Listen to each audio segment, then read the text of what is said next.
our building. 4 years ago, Bobby, Belle, and Laura had a big green idea to create a home for our pollinator pals. A lot has happened with our KARE 11 front yard, Prairie, and many garden Facebook fans have been asking, how's it going? So tonight in Grow with Care, Bobby and Laura share an update.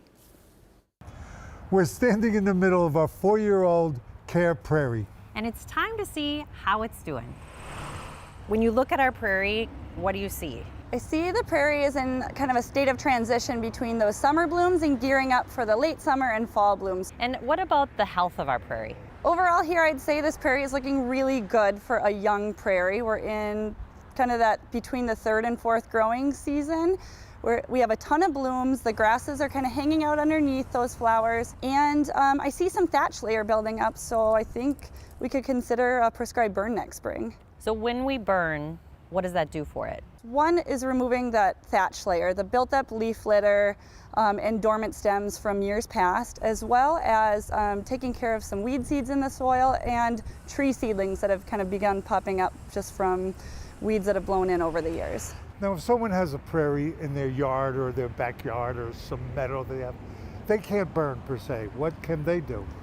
A way to mimic burning if it's not feasible on your property is to cut down the vegetation to a height of about 6 inches or so in the springtime and rake that dormant material out. You're removing that dormant plant material, opening up the soil to more sunlight, and your flowers are going to respond really well to that. Now, we used to have more trees here. The trees had to get cut down. What's going to happen to our prairie? In the space where the trees were removed, we're going to add some new live plants, some seed, and that's going to kind of reinvigorate those spaces. But we're also going to see a flush of the original seeding coming up.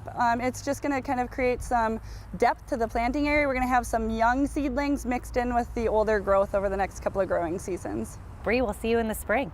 Yeah, I can't wait to do that. That's going to be fun. We'll heat things up in the spring with the fire.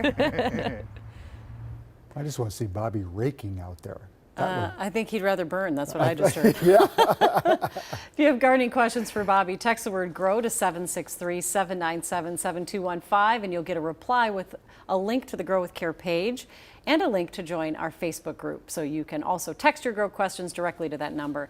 Then make sure you watch the Saturday morning show live starting at 8. Those guys have really done a nice job with that. It is pretty cool.